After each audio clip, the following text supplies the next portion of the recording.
Hi అండి అందరికీ. నేను ఈరోజు మీకు ఒక మంచి విషయం ఒకటి చెప్దామని చెప్పేసి ఈ వీడియో తీస్తున్నాను. చాలా రోజుల నుంచి నేను ఈ వీడియో తీయాలి అనుకున్నాను, బట్ ఈ రోజుకి కుదిరింది అది.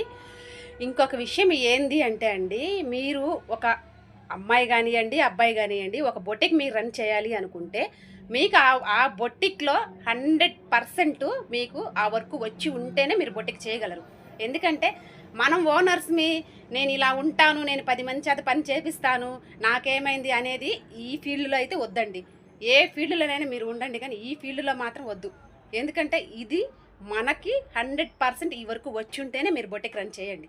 ఎందుకంటే ఈ విషయం కూడా నేను ఎందుకు చెప్తున్నానంటే, మా ఫ్రెండ్స్ చాలామంది ఇలా బొటిక్లు పెట్టి, ఇక్కడ నర్సరావుపేటలో మనకు దగ్గరలో ఉన్న నర్సరావుపేటలో కూడా చాలామంది బొటిక్లు పెట్టి ఎంతమంది తీసేశారంటే నాకు తెలుసండి. ఎంతోమంది హేమ గారు మా దగ్గర మిషన్ ఉంది తీసుకోండి, బొటిక్ లాస్ వచ్చిందండి అని చాలామంది చెప్తారు. మనకి వర్క్ రాకపోతే మనం అసలు ఈ బొటిక్ వద్దండి. అసలు నేను ఖచ్చితంగా చెప్తున్నాను, ఎందుకంటే చాలా బాధతో ఎంతోమందిని చూశాను కాబట్టి నేను ఈ విషయం చెప్తున్నాను. 100% మీరు నేర్చుకొని మీరు బొటిక్లు పెట్టండి. 100% మనకు రీజనబుల్గా మనం సక్సెస్ అవుతాం లైఫ్లో. ఇంకొక విషయం ఏంటంటే, మన కలకత్తా వర్కర్లు వస్తారు, వాళ్ళు మనకి చేస్తారు, వాళ్ళు మనకి సంపాదించి పెడతారు అనేది అసలు ఈ మైండ్లో మాత్రం అసలు పెట్టుకోవద్దండి. ఎందుకంటే వాళ్ళకు వచ్చేది ఆఫ్ నాలెడ్జ్. కొంచెం నేర్చుకొని మన దగ్గరికి వస్తారు వాళ్ళు. ఆ నేర్చుకున్న దాన్ని మనకి వచ్చిందంటే వాళ్ళకి మనం చెప్పగలము. అదే మనకే రాలేదంటే వాళ్ళకి మనం ఏం చెప్తాం చెప్పండి.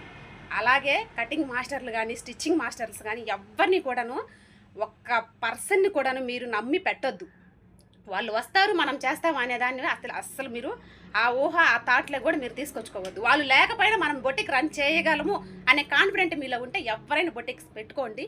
ఎందుకంటే చాలామంది అలా పెట్టి తీస్తారు కాబట్టి ఆ ఒక్క బాధతో మీకు నేను ఈ వీడియో చేస్తున్నాను. ఓకేనా? బాయ్.